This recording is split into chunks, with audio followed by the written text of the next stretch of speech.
कहानी की शुरुआत एक छोटे से लड़के से होती है जो अपने कमरे में आराम से बैठकर टीवी पर कार्टून देख रहा होता है। तभी अचानक टीवी का सिग्नल चला जाता है और स्क्रीन पर एक आपातकालीन खबर चलने लगती है। यह खबर सुनते ही उसके चेहरे की मुस्कान गायब हो जाती है। समाचार में बताया जाता है कि एक खतरनाक और जहरीला वायरस पूरी दुनिया में फैल चुका है। इस वायरस से संक्रमित लोग कुछ ही मिनटों में डरावने ज़ॉम्बी में बदल जाते हैं। संक्रमण इतनी तेजी से फैल रहा है कि लगभग पूरी दुनिया इसकी चपेट में आ चुकी है। एंकर बार बार चेतावनी देता है कि जो भी यह प्रसारण देख रहा है वह तुरंत किसी सुरक्षित स्थान की तलाश करे। लड़का अभी यह सब देख ही रहा होता है कि तभी ऊपर वाले कमरे से कोई अजीब सी आवाज आती है। वह घबरा जाता है और डरते डरते सीढ़ियां चढ़कर ऊपर जाता है। जैसे ही वह कमरे में झांकता है, उसकी बड़ी बहन अचानक सामने आकर उसे डरा देती है। दरअसल वह मजाक कर रही थी। दोनों राहत की सांस लेते हुए अपनी माँ के कमरे की ओर बढ़ते हैं। वहाँ पहुंचकर वे देखते हैं कि उनकी माँ बेहद चिंतित है और वीडियो कॉल पर अपने पति से बात कर रही है। उनके पिता, जो पेशे से पायलट हैं, उन्हें समझाते हैं कि वह अभी घर नहीं लौट सकते, लेकिन उन्हें तुरंत कोई सुरक्षित जगह ढूंढ लेनी चाहिए। कॉल के दौरान पिता अपने हाथ में पहना हुआ एक लकी ब्रेसलेट दिखाते हैं जो उनकी बेटी एबिगेल ने बनाया था। यह देखकर एबिगेल के चेहरे पर खुशी झलक उठती है और उसे थोड़ी उम्मीद मिलती है। लेकिन तभी घर के बाहर से लोगों की चीख पुकार सुनाई देने लगती है। माहौल अचानक और भी भयावह हो जाता है। माँ तुरंत कॉल समाप्त करती है और जल्दी जल्दी जरूरी सामान समेटने लगती है। बिना समय गंवाए वह अपने दोनों बच्चों को लेकर घर से बाहर निकल पड़ती है। तीनों तेजी से भागते हुए कार की ओर बढ़ते हैं। जैसे ही वे कार में बैठने वाले होते हैं, अचानक एक खतरनाक ज़ॉम्बी उन पर हमला कर देता है और उनकी माँ को पकड़ लेता है। सब कुछ इतनी तेजी से होता है कि किसी को संभलने का मौका नहीं मिलता। घबराई हुई छोटी एबिगेल तुरंत कार के नीचे छिप जाती है। वहीं से वह कांपती हुई आंखों से देखती है कि वह भयानक ज़ॉम्बी उसकी माँ पर हमला कर रहा है। कुछ ही क्षणों में एबिगेल की दुनिया पूरी तरह उजड़ जाती है। उसकी आंखों के सामने उसका छोटा भाई और माँ दोनों उस भयानक ज़ॉम्बी का शिकार बन जाते हैं। वह सहमी हुई कार के नीचे दुबकी रहती है, सांस तक लेने की हिम्मत नहीं करती। सौभाग्य से वह दरिंदा उसे देख नहीं पाता और वहां से चला जाता है। लेकिन उसका डर अभी खत्म नहीं हुआ था। तभी वह देखती है कि उसकी माँ का निर्जीव शरीर अजीब तरह से हिलने लगा है। वायरस ने उसे भी अपनी चपेट में ले लिया था। अब वह भी एक ज़ॉम्बी बन चुकी थी। अपनी ही बेटी को कार के नीचे छिपा देखकर वह उसकी ओर झपटती है। एबिगेल की मौत बस कुछ कदम दूर थी कि तभी एक अनजान आदमी वहां आ पहुंचता है। उसका नाम जैक था। बिना देर किए वह अपनी बंदूक से एबिगेल की ज़ॉम्बी बन चुकी माँ को मार गिराता है और बच्ची को बाहर खींच लेता है। तभी उनकी नजर एबिगेल के छोटे भाई पर पड़ती है जो धीरे धीरे ज़ॉम्बी में बदल रहा होता है। जैक नरमी से एबिगेल से अपनी आंखें और कान बंद करने को कहता है और फिर उसे भी गोली मार देता है ताकि वह और पीड़ा न सहे। उस दिन के बाद जैक उस अनाथ बच्ची का सहारा बन जाता है। वह उसका हाथ पकड़कर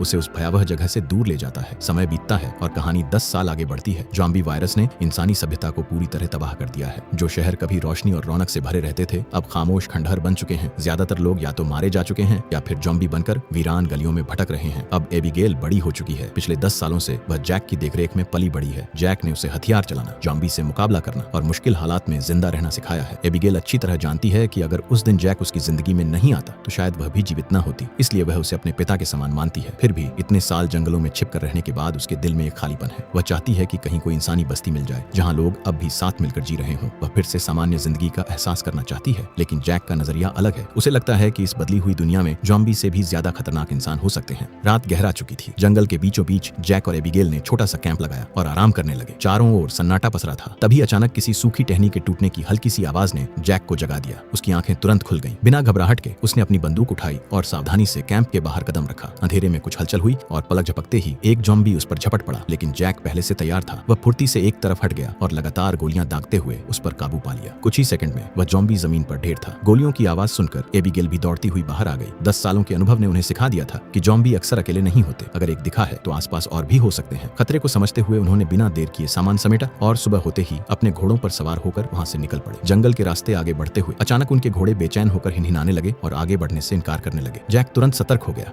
उसे एहसास हो गया कि कुछ गड़बड़ है। दोनों ने दूर नजर दौड़ाई तो देखा कि एक जीप को ज़ॉम्बियों के झुंड ने घेर रखा है। उस जीप के पास एक अकेला इंसान पूरी ताकत से खुद को बचाने की कोशिश कर रहा था। अब इस उजड़ी दुनिया में इंसान गिनती के ही बचे थे, इसलिए उसे बचाना जरूरी था। साथ ही जैक ने सोचा कि यह एबिगेल की ट्रेनिंग की असली परीक्षा हो सकती है। उसने शांत स्वर में कहा, आज तुम उसे बचाओगी। वह देखना चाहता था कि एबिगेल अब पूरी तरह तैयार है या नहीं। उसने उसे समझाया कि घबराना नहीं, सही निशाना साधना और फिर गोली चलाना। एबिगेल ने बंदूक संभाली, लेकिन तनाव में आकर उसने जल्दबाजी कर दी। गोली चली पर निशाना चूक गया। वह गोली ज़ॉम्बी को लगने के साथ साथ उस सर्वाइवर को भी जा लगी। यह देखकर जैक का चेहरा गुस्से से तमतमा उठा। दोनों तुरंत भागकर उस आदमी के पास पहुंचे। वह बुरी तरह घायल था। गोली और ज़ॉम्बियों के हमले ने उसे लगभग मौत के मुंह में पहुंचा दिया था। उसकी हालत देखकर साफ था कि अब उसे बचाया नहीं जा सकता। उसे यूं तड़पता छोड़ना निर्दयता होती और अगर उसे ज़ॉम्बी ने काट लिया हो तो वह खुद भी खतरा बन सकता था। इसलिए भारी मन से जैक ने उसका अंत कर दिया ताकि वह दोबारा ज़ॉम्बी बनकर न उठे। उस घटना के बाद जैक और एबिगेल उस मरे हुए आदमी की कार और उसके सामान की तलाशी लेने लगते हैं। ऐसी उजड़ी दुनिया में हर छोटी चीज की कीमत होती है। जैक देखता है कि उसके अपने जूते पूरी तरह फट चुके हैं, इसलिए वह उस आदमी के जूते उतारकर पहन लेता है। लेकिन जैसे ही वह जूते पहनकर खड़ा होता है, अचानक चारों ओर से हथियारबंद लोग उन्हें घेर लेते हैं। वे उसी आदमी के साथी थे। माहौल पल भर में तनाव से भर जाता है। उनमें से एक व्यक्ति जब जब अपने मृत साथी के जूते जैक के पैरों में देखता है तो शक और गहरा जाता है। उन्हें लगता है कि जैक और एबिगेल ने लूट के इरादे से उनके आदमी को मारा है। बंदूकें सीधे उनकी ओर तान दी जाती हैं। स्थिति बिगड़ने ही वाली होती है कि तभी एक गाड़ी का दरवाजा खुलता है और एक गर्भवती महिला नीचे उतरती है। उसका नाम मेगन है। वह अपने साथियों को शांत रहने और इन दोनों को छोड़ देने के लिए कहती है। उसे महसूस होता है कि जैक और एबिगेल हत्यारे नहीं है। इसी बीच जैक फुर्ती दिखाते हुए पास खड़ी एक लड़की के हाथ से बंदूक छीन लेता है, लेकिन हमला करने के लिए नहीं बल्कि खुद को बचाने और सच्चाई समझाने के लिए। वह साफ शब्दों में बताता है कि उन्होंने उनके साथी को जानबूझकर नहीं मारा बल्कि उसे ज़ॉम्बी से बचाने की कोशिश कर रहे थे। जैक उन्हें चेतावनी देता है कि यहाँ रुकना खतरे से खाली नहीं है। जिस ज़ॉम्बी का उन्होंने सामना किया था वह असामान्य रूप से चालाक था और संभव है कि उसके साथियों का झुंड भी आसपास हो। तभी जैक का काला घोड़ा बेचैनी से जोर जोर से हिनहिनाने लगता है, मानो किसी अनदेखे खतरे की सूचना दे रहा हो। अगले ही क्षण दूर जंगल की दिशा से भयानक गर्जन और दौड़ते कदमों की आवाजें सुनाई देने लगती हैं। देखते ही देखते हजारों ज़ॉम्बियों का विशाल झुंड उनकी ओर टूट पड़ता है। हमला इतना अचानक और तेज होता है कि किसी को भागने का मौका ही नहीं मिलता। मजबूरन सभी लोग वहीं खड़े होकर हथियारों से मुकाबला शुरू कर देते हैं। हर किसी के हाथ में बंदूक या कोई न कोई हथियार था, लेकिन दुश्मनों की संख्या अनगिनत थी। गोलियां चलती रहीं, चीखें गूंजती रहीं, पर हालात तेजी से नियंत्रण से बाहर होते गए। एक एक करके कई लोग ज़ॉम्बियों के काटने का शिकार हो गए। जो कुछ लोग अभी जिंदा थे उनके पास न तो भागने का रास्ता था और न ही छिपने की कोई सुरक्षित जगह। कुछ ही पलों में उनका बड़ा सा ग्रुप सिमटकर गिने चुने लोगों तक रह गया। इसी अफरा तफरी के बीच उनका एक मजबूत और बहादुर साथी भी ज़ॉम्बी के काटने से संक्रमित हो जाता है। अपनी हालत समझते ही वह फैसला कर लेता है कि वह ज़ॉम्बी बनकर अपने साथियों के लिए खतरा नहीं बनेगा। वह अपनी बंदूक उठाकर खुद को गोली मारना चाहता है, लेकिन किस्मत उसका साथ नहीं देती। बंदूक की गोलियां खत्म हो चुकी होती हैं। उस पल सभी को साफ समझ आ जाता है कि अब यह लड़ाई उनके बस की नहीं रही। हालात बेकाबू होते देख एबिगेल तुरंत प्रेग्नेंट महिला को संभालकर गाड़ी तक ले जाती है। उसके पति पहले से ही अंदर मौजूद होता है। जैक फुर्ती से ड्राइविंग सीट पर बैठता है और इंजन स्टार्ट कर देता है। गोलियों और चीखों के बीच वे वहां से निकल भागते हैं। अब पूरे ग्रुप में सिर्फ 4 लोग ही जिंदा बचे थे, बाकी सभी ज़ॉम्बियों का शिकार हो चुके थे। उधर एक काले चेहरे वाला डरावना ज़ॉम्बी अपने गिरे हुए साथियों को देखकर जैसे क्रोध से भर उठता है। उसकी आंखों में एक अजीब सी समझ और गुस्सा झलकता है। गाड़ी में सफर करते हुए जैक पीछे बैठी महिला से पूछता है, तुम लोग हो कौन और वहाँ क्या कर रहे थे? जवाब में पता चलता है कि वे लोग शिपटाउन नाम की जगह की तलाश में थे। एक ऐसी सुरक्षित बस्ती जहाँ अब भी सामान्य इंसान रहते हैं। वहाँ खाने पीने और रहने की सारी सुविधाएं हैं और लोग मिलकर एक नई जिंदगी बसा रहे हैं। यह सुनकर एबिगेल की आंखों में उम्मीद चमक उठती है। वह हमेशा से ऐसी ही किसी जगह की तलाश में थी, लेकिन जैक को इस कहानी पर भरोसा नहीं होता। वह गंभीर आवाज में कहता है कि पिछले 10 सालों से वह इस उजड़ी दुनिया में भटक रहा है, पर उसे कभी ऐसी किसी कॉलोनी का कोई निशान नहीं मिला। इसी बहस के बीच अचानक उनकी गाड़ी झटके खाने लगती है और रास्ते में ही बंद हो जाती है। प्रेग्नेंट महिला का पति, जिसका नाम डेविड है, बाहर निकलकर इंजन चेक करता है। वह खुद को मैकेनिक बताता है और कहता है कि गाड़ी ठीक कर सकता है, लेकिन जरूरी औजारों के बिना वह बेबस है। आखिरकार उन्हें फैसला लेना पड़ता है, गाड़ी को वहीं छोड़कर पैदल आगे बढ़ना होगा। कई किलोमीटर तक थकान भरा सफर तय करने के बाद वे एक वीरान सोसाइटी तक पहुंचते हैं। ऊंची ऊंची इमारतें अब भी खड़ी हैं, लेकिन चारों ओर डरावनी खामोशी फैली हुई है। ऐसा लगता है मानो यहाँ जिंदगी बरसों पहले दम तोड़ चुकी हो। सावधानी बरतते हुए वे पहले पूरे इलाके की जांच करते हैं। जब उन्हें तुरंत कोई खतरा नजर नहीं आता तो वे वहीं रात गुजारने का निर्णय लेते हैं। रात गहराने पर चारों लोग इमारत के खुले हिस्से में आग जलाकर खाना बनाने लगते हैं। लंबे समय बाद उन्हें कुछ पल चैन के मिले थे। आग की लपटों के बीच एबिगेल का मन सिर्फ एक ही बात में अटका था, शिपटाउन। वह उत्सुकता से प्रेग्नेंट महिला मेगन के पास बैठ जाती है और उस जगह के बारे में सवाल पूछने लगती है। मेगन मुस्कुराकर बताती है कि उनका वहाँ के लोगों से पहले ही रेडियो पर संपर्क हो चुका है। शिपटाउन एक सुरक्षित और व्यवस्थित बस्ती है जहाँ लोग मिलकर रह रहे हैं। खाना, दवाइयाँ और रहने की सुविधाएं सब मौजूद हैं। वह जगह बहुत खूबसूरत है, मेगन कहती है। वहाँ हम खुलकर बिना डर के जी सकते हैं। ये सुनते ही एबिगेल की आंखों में उम्मीद की चमक लौट आती है। उसे लगता है जैसे अंधेरी दुनिया में एक रोशनी दिखाई दे गई हो। दूसरी ओर जैक अब भी सतर्क है। वह इमारत के चारों तरफ जाल और अलार्म जैसे इंतजाम लगा देता है ताकि अगर कोई खतरा पास आए तो तुरंत पता चल सके। अंदर लौटकर वह एक नक्शा निकालता है और सबको अपनी योजना समझाता है। वह कहता है कि वह मेगन और डेविड को कुछ दूरी तक सुरक्षित छोड़ देगा, लेकिन उसके बाद उनके रास्ते अलग हो जाएंगे। यह सुनकर एबिगेल भड़क उठती है। वह जैक के पास जाकर बहस करने लगती है। डेविड अकेले मेगन को उस हालत में कैसे सुरक्षित पहुंचाएगा? हमें उनके साथ चलना चाहिए, वह कहती है। लेकिन जैक शांत और कठोर स्वर में जवाब देता है, जहाँ ज्यादा लोग होते हैं वहाँ खतरा भी ज्यादा होता है। हमें भावनाओं से नहीं, समझदारी से काम लेना होगा। जैक की बात एबिगेल को चुप जाती है। वह नाराज होकर वहाँ से चली जाती है। दोनों को इस बात का अंदाजा नहीं होता कि वही काले चेहरे वाला ज़ॉम्बी उनकी छोड़ी हुई गाड़ी को सूंघते सूंघते इस सोसाइटी तक पहुंच चुका है। अगली सुबह एबिगेल छत पर बैठी अपने बचपन की एक पुरानी तस्वीर देख रही होती है। यादें उसे भीतर तक छू जाती हैं। तभी नीचे पेड़ों के बीच हल्की सी सरसराहट सुनाई देती है। उसका दिल धक से रह जाता है। उसे समझ आ जाता है कि ज़ॉम्बी इमारत के अंदर घुस आए हैं। वह तुरंत नीचे सबको चेतावनी देने दौड़ पड़ती है। सीढ़ियों की ओर बढ़ते ही एक ज़ॉम्बी उसके पीछे लग जाता है। वह पूरी ताकत से ऊपर चढ़ने की कोशिश करती है। आखिरी पायदान पर पहुंचकर वह मुड़ती है और अपने पीछे आते ज़ॉम्बी को जोरदार धक्का देती है। वह नीचे लुढ़क जाता है, लेकिन इस धक्का मुक्की में एबिगेल का संतुलन भी बिगड़ जाता है। वह खुद भी गिरने ही वाली होती है कि ठीक उसी पल जैक वहां पहुंच जाता है। बिजली सी फुर्ती दिखाते हुए वह उसका हाथ पकड़ लेता है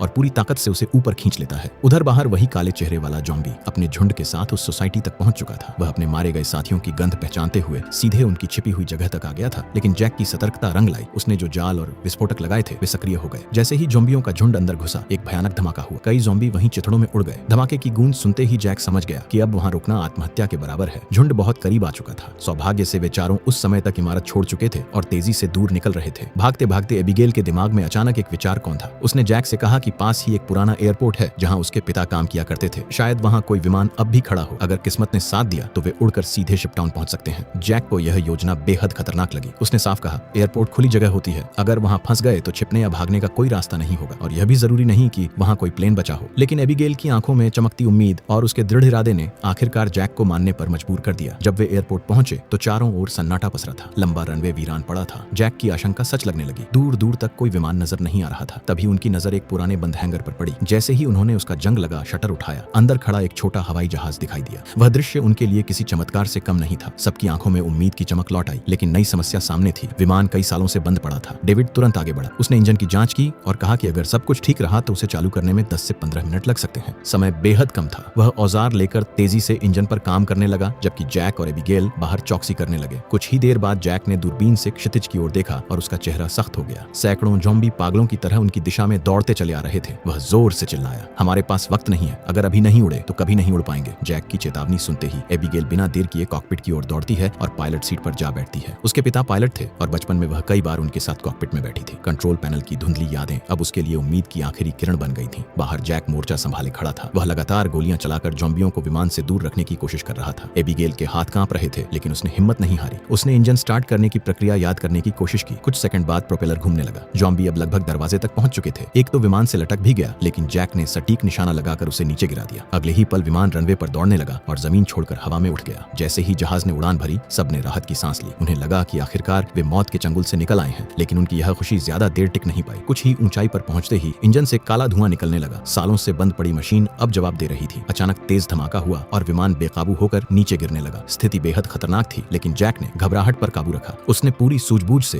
विमान को पेड़ों के ऊपर क्रैश लैंड कराने की कोशिश की। जोरदार झटके लगे, धातु के टुकड़े उड़ गए और जहाज बुरी तरह क्षतिग्रस्त हो गया। फिर भी चमत्कारिक रूप से चारों की जान बच गई। अब उनके पास कोई साधन नहीं बचा था। उन्हें फिर से पैदल ही सफर शुरू करना पड़ा। सामान उठाकर वे अनजान रास्तों पर चल पड़े। कई मील की थकाऊ यात्रा के बाद वे एक सुनसान रेलवे स्टेशन पर पहुंचे। वहां टूटी फूटी बोगियां खड़ी थीं और चारों ओर गहरा अंधेरा फैला था। जैक ने सावधानी से पूरे इलाके की जांच की। जब उसे यकीन हो गया कि फिलहाल कोई खतरा नहीं है, तो उन्होंने वहीं रात बिताने का फैसला किया। नक्शा देखने पर पता चला कि शिपटाउन अब सिर्फ 2 दिन की दूरी पर है। यह खबर सुनकर सबके दिल में नई उम्मीद जाग उठी। उसी रात मेगन चुपचाप जैक के पास आई। उसने धीमे स्वर में उसका धन्यवाद किया। अगर तुम नहीं होते तो हम जिंदा नहीं बचते, उसने कहा। उसकी सच्ची कृतज्ञता भरी आवाज सुनकर जैक का कठोर चेहरा भी नरम पड़ गया। शायद लंबे समय बाद उसे लगा कि इस उजड़ी दुनिया में इंसानियत अभी पूरी तरह मरी नहीं है। रात की खामोशी में जब बाकी सब सो चुके थे, जैक ने पहली बार अपने सीने में दबा हुआ राज किसी से साझा किया। उसने धीमी आवाज में मेगन को बताया कि 10 साल पहले जब यह वायरस फैला था, उसकी अपनी पत्नी भी संक्रमित हो गई थी। हालात इतने बेकाबू थे कि उसे अपनी ही पत्नी को अपने हाथों से गोली मारनी पड़ी। उस दिन जैक ने भारी सांस लेते हुए कहा, मेरे अंदर का इंसान मर गया था। तब से उसने अपने दिल के चारों ओर एक दीवार खड़ी कर ली थी, भावनाओं से दूर, सिर्फ जिंदा रहने के लिए जीता हुआ। लेकिन मेगन को देखकर, उसकी उम्मीद और उसके अजन्मे बच्चे के लिए उसकी हिम्मत देखकर जैक के भीतर कुछ फिर से जाग उठा था। उसने वादा किया कि चाहे जो हो जाए वह उसे सही सलामत शिपटाउन तक पहुंचाएगा। उधर अंधेरे के एक कोने में एक और संघर्ष चल रहा था। मेगन का पति डेविड अपनी पिस्तौल सिर पर ताने बैठा था। अफरा तफरी के दौरान एक ज़ॉम्बी ने उसके पैर पर काट लिया था। घाव छोटा था, इसलिए संक्रमण धीरे धीरे फैल रहा था, लेकिन डेविड जानता था कि उसका अंत तय है। फिर भी वह हार मानने को तैयार नहीं था। वह अपनी पत्नी को अकेला छोड़कर नहीं जाना चाहता था। उसने मन ही मन तय किया कि जब तक उसके शरीर में जान है, वह मेघना को शिपटाउन के गेट तक सुरक्षित पहुंचाएगा। उसके बाद वह खुद को खत्म कर देगा। अगली सुबह जब वे फिर से सफर पर निकले, तो जैक की अनुभवी निगाहों से डेविड की हल्की लड़खड़ाहट छिप नहीं सकी। उसे कुछ गड़बड़ महसूस हुई। वह डेविड को एक तरफ ले गया और सख्ती से उसकी पैंट ऊपर उठाकर देखी। वहां गहरे दांतों के निशान साफ दिखाई दे रहे थे। जैक ने बिना हिचक अपनी बंदूक उसके माथे पर तान दी। तुम खुद मरना चाहोगे या मैं करूं? डेविड की आंखों में डर नहीं बल्कि दृढ़ता थी। उसने कहा, मैं किसी को नुकसान नहीं पहुंचाऊंगा, बस अपनी पत्नी को सुरक्षित देखना चाहता हूं। जैसे ही लगेगा कि मैं खुद पर काबू खो रहा हूं, मैं खुद ट्रिगर दबा दूंगा। उसकी आंखों में सच्चाई और प्यार की झलक देखकर जैक कुछ पल के लिए चुप रहा। आखिरकार उसने बंदूक नीचे कर दी। उसने डेविड को एक मौका देने का फैसला किया। सफर फिर से शुरू हुआ। दिन ढलते ढलते अंधेरा छा गया। थके कदमों के साथ वे आगे बढ़ रहे थे कि अचानक जंगल के बीचों बीच उन्हें एक अकेला घर दिखाई दिया। घने पेड़ों के बीच खड़ा वह घर अजीब लग रहा था, मानो किसी ने इस वीरान दुनिया में उसे जानबूझकर छुपा रखा हो। चारों एक दूसरे की ओर देखने लगे। इस उजाड़ संसार में ऐसी जगह मिलना संयोग भी हो सकता था और जाल भी। जंगल के बीच खड़े उस रहस्यमयी घर की ओर जैक पूरी सतर्कता के साथ बढ़ता है। उसकी बंदूक सीधी सामने तनी हुई थी। जैसे ही वे दरवाजे के करीब पहुंचते हैं, अचानक तेज स्पॉटलाइट उनकी आंखों पर पड़ती है। अंधेरे को चीरती हुई एक भारी आवाज स्पीकर से गूंजती है, अपने हथियार नीचे डाल दो वरना गोलियों से भून दिया दिए जाओगे। जैक तुरंत समझ जाता है कि अंदर कोई इंसान मौजूद है और वह तैयार भी है। माहौल तनाव से भर जाता है। तभी एबिगेल हिम्मत जुटाकर आगे आती है और जोर से कहती है, हम किसी को नुकसान पहुंचाने नहीं आए, हमें बस मदद चाहिए। हमारे साथ एक गर्भवती औरत है। कुछ क्षणों की खामोशी के बाद दरवाजा खुलता है। एक अधेड़ उम्र का आदमी बाहर आता है। उसकी आंखों में अजीब सी चमक थी। वह खुद को एक वैज्ञानिक बताता है और भरोसा दिलाता है कि वे यहाँ सुरक्षित हैं, बस उन्हें अपने हथियार बाहर छोड़ने होंगे। हालात को देखते हुए वे शर्त मान लेते हैं और अंदर चले जाते हैं। घर के भीतर का दृश्य चौंकाने वाला था। साफ सुथरा, व्यवस्थित और रोशनी से भरा। वैज्ञानिक उनका गर्मजोशी से स्वागत करता है। वह बताता है कि उसने यह जगह इसलिए नहीं छोड़ी क्योंकि यहाँ उसे अपने रिसर्च के लिए पूरी सुविधा मिलती है। डाइनिंग टेबल पर तरह तरह के व्यंजन सजे थे। ताजा खाना,